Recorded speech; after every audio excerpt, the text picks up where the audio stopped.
तुरंत से जनक जी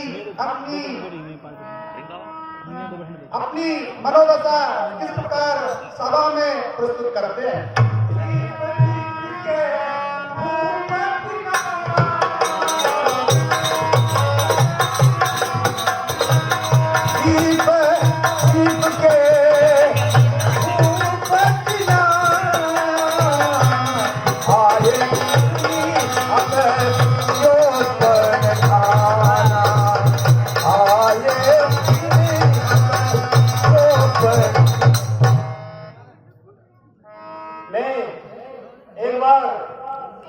महल से सभा की ओर आ रहा था।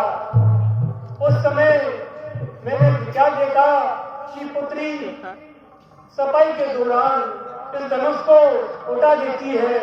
यह दृश्य देखकर मैंने उसी दिन प्रण किया कि क्यों ना मैं भी ऐसे राजकुमार से मेरी पुत्री का संबंध करूं जो उससे भी शक्तिशाली है।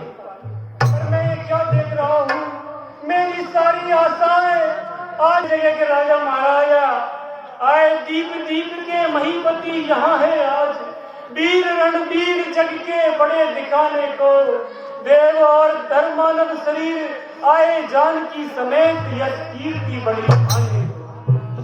संबोधन टूटने की बात रही दूर, ना कोई समर्थ इसे तिल भर उठाने को। देख देख इन भारत के वीरों की दशा, होती है बोलती कहीं डूब मर जाते। तलवार लिए क्यों फिरते हो, क्यों सजे हुए हो धन तीरों से, विश्वास हो गया है मुझको सूनी करती है वीरों से। जाओ जाओ सब घर जाओ, विधि का विधान ही होना है। पुत्री सीते को देख देख जीवन भर मुझको रोना है। आसरा छोड़ो प्रस्थान करो, दुख हमें दिया है दाता ने, सीते पुत्री का विवाह निका ही नहीं विधाता ने। वीरता के अभिमानी राजाओं कोई नाराज मत होना, मैंने जान लिया पृथ्वी वीरों से खाली हो चुकी है। जब मैं जानता था कि मेरे प्राण को शायद कोई बचा, अब मैं क्या करूं, यदि प्राण को छोड़ता हूं तो मेरे कुल की रीति और मेरे सारे पुण्य नष्ट हो जाएंगे।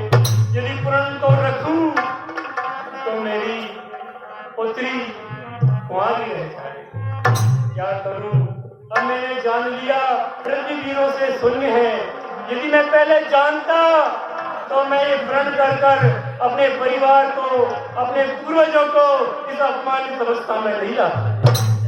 माँ के लखन भली भोए रामा, माँ के लखन भली भोए, रजपत भर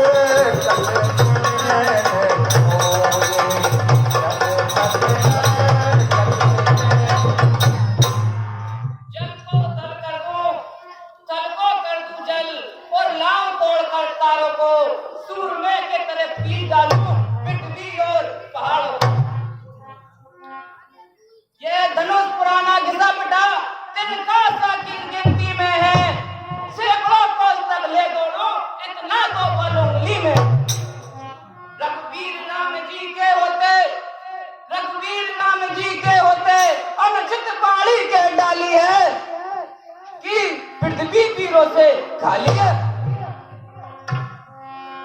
हो चुका बहुत रफ्तार, किंतु अब अधिक नहीं सुन सकता हूँ। ये वचन नहीं सुन सकता। जो कहे जनक ने है नीचे, प्रभु कह रहते ही हाँ हो।